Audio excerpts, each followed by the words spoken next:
নমস্কার, আমি চিরঞ্জিত ভট্টাচার্য। পৌরোহিত্য চর্চায় আপনাকে স্বাগত জানাই।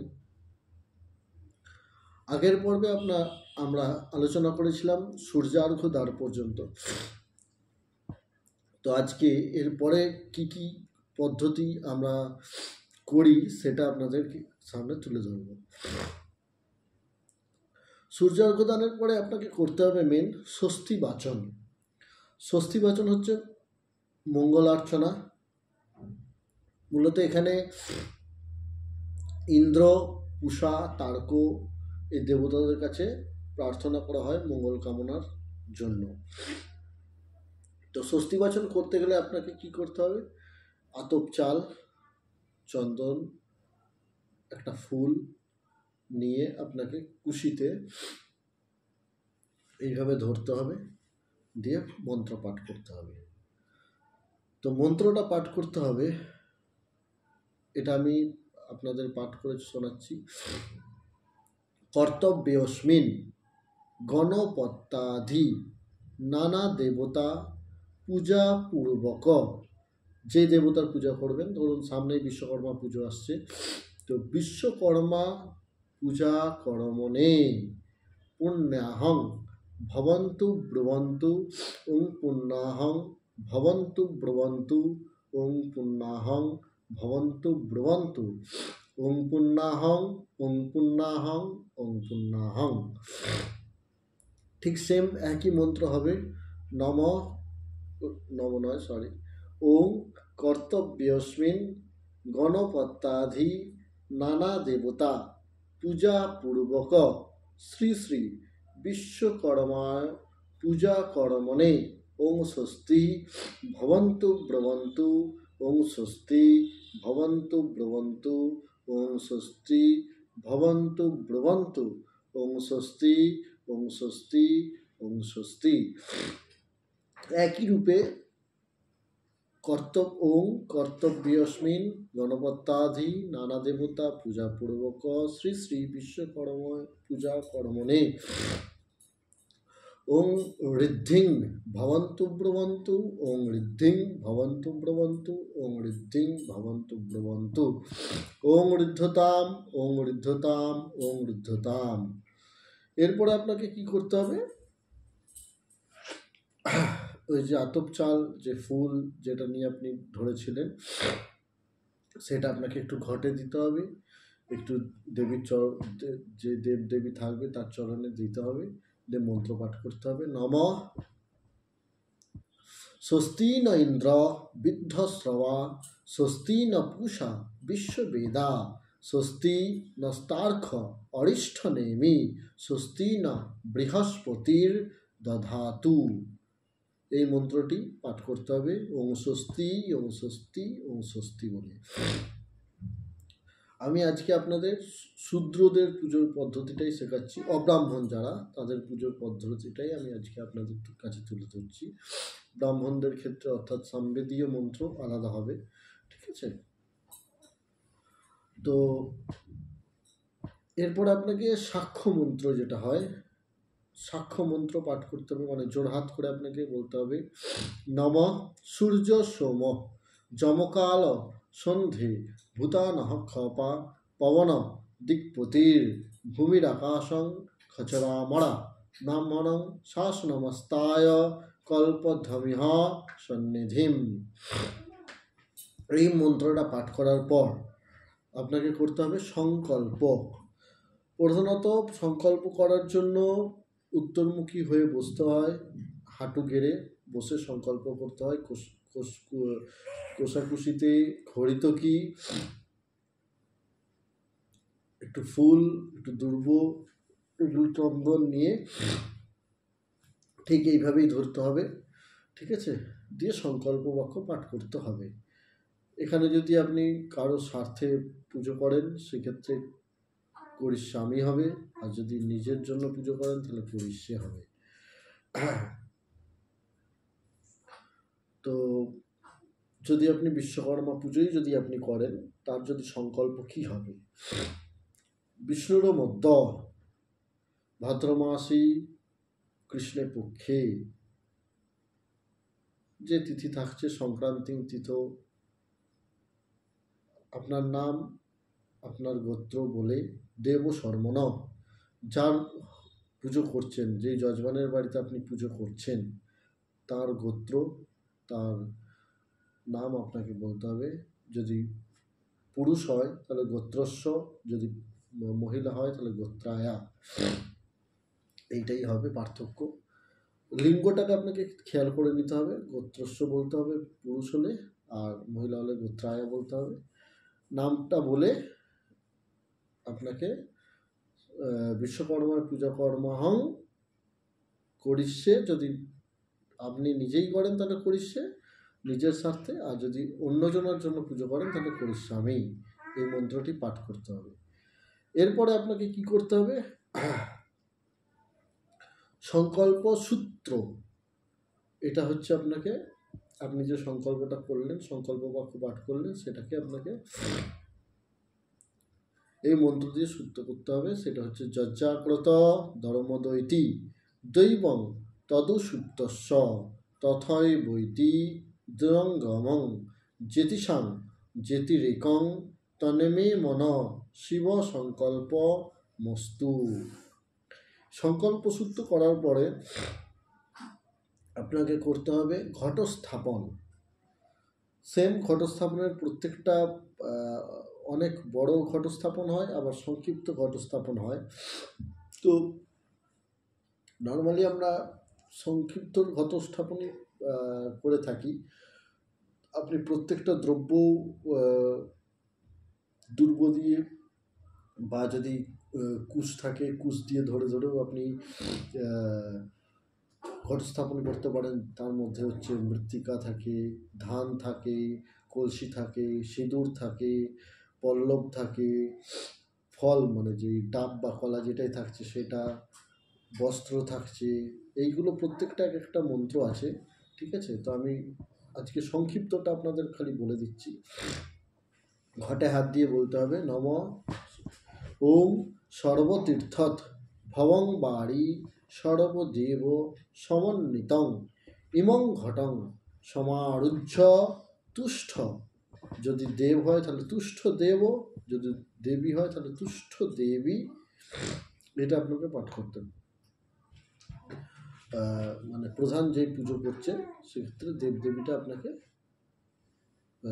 সিলেক্ট করে নিতে হবে। যদি আপনি বিশ্বকর্মা পুজোই করেন ধরুন, তাহলে এটা হবে সর্বতীর্থ ভবং বাড়ি সর্বদেব সমন্বিতং ইমং ঘটং সমারুহ্য তুষ্ঠ দেব গণেশ।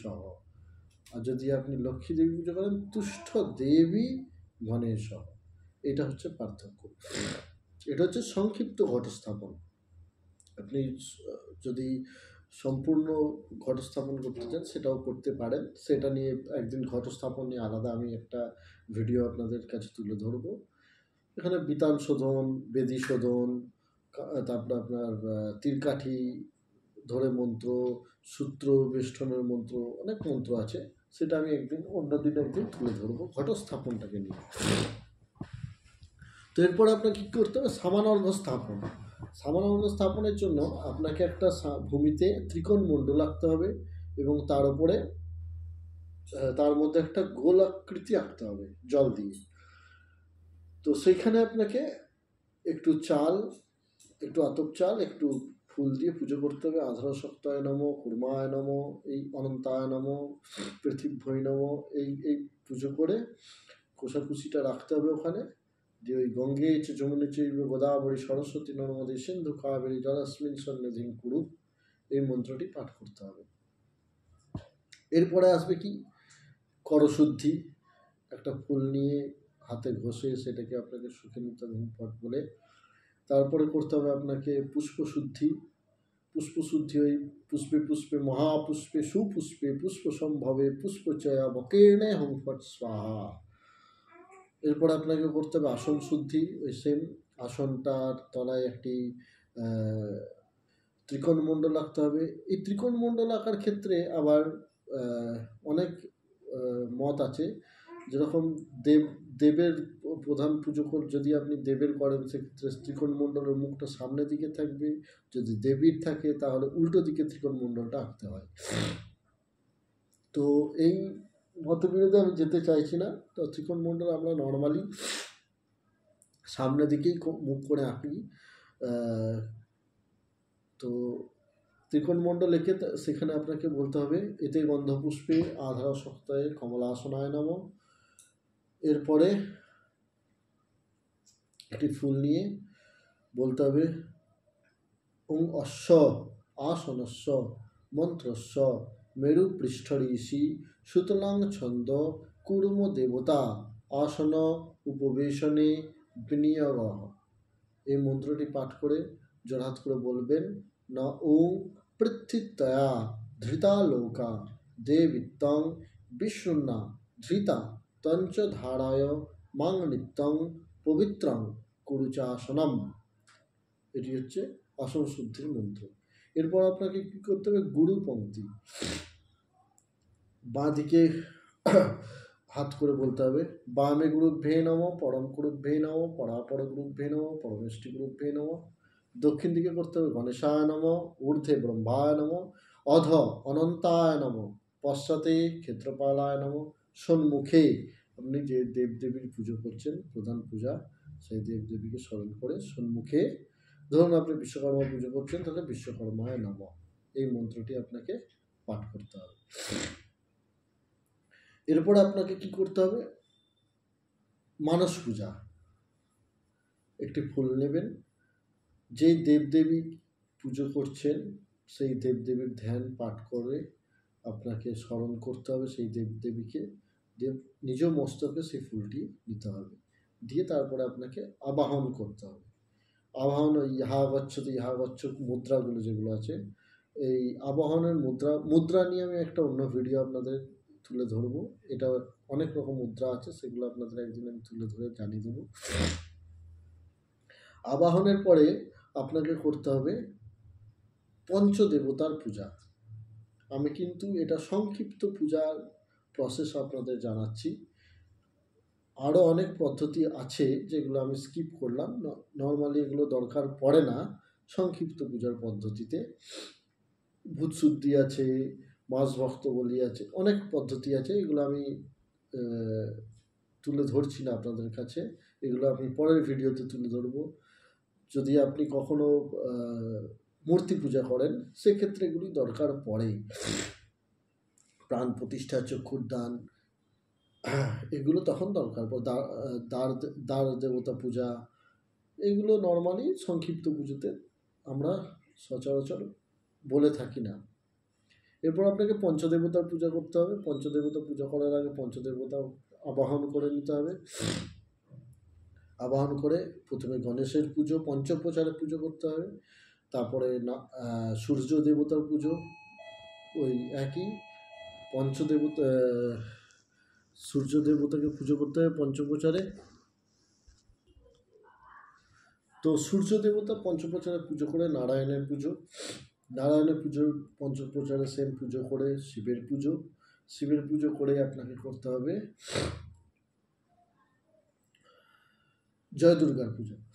তো জয় দুর্গার পুজো এই পঞ্চোপচারে পুজো করে নিয়ে আপনি যে পঞ্চোপচারে পুজো করে নিয়ে আপনাকে করতে হবে কি,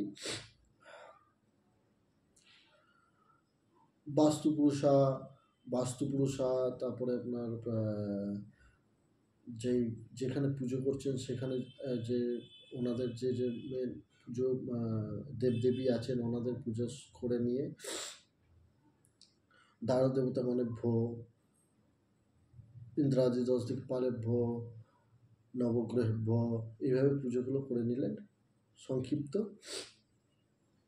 দিয়ে আবার আপনাকে মেন পূজায় ফিরে আসতে হবে, প্রধান পূজায়। মাফ করবেন। তো আবার আপনাকে প্রধান পূজায় ফিরে আসতে হবে। প্রধান পূজাতে আপনাকে ওই যে দেবদেবী পূজা করছেন তার ধ্যান পাঠ করে, যেই দেবদেবীর পূজা করছেন সেই দেবদেবী ধ্যান পাঠ করে আপনি পঞ্চপ্রচারেও পুজো করতে পারেন, ষোড়শোপচারেও পুজো করতে পারেন, দশোপচারেও পুজো করতে পারেন। সেটা নির্ভর করছে পুরোপুরি আপনার ওপর। সেই দেবীর প্রত্যেকটি দ্রব্য উৎসর্গ করে আরতি করুন, পুষ্পাঞ্জলি দিন, শান্তি জল দিয়ে দিন, পুজোর সমাপ্ত, প্রণাম মন্ত্র পাঠ করে। এটাই হচ্ছে মূলত সংক্ষিপ্ত যে পুজো করছেন সেই সংক্ষিপ্ত পুজো করার পদ্ধতি। ভালো থাকবেন, আবার দেখা হচ্ছে অন্য একটি ভিডিওতে অন্য একটি পুজো পদ্ধতি নিয়ে।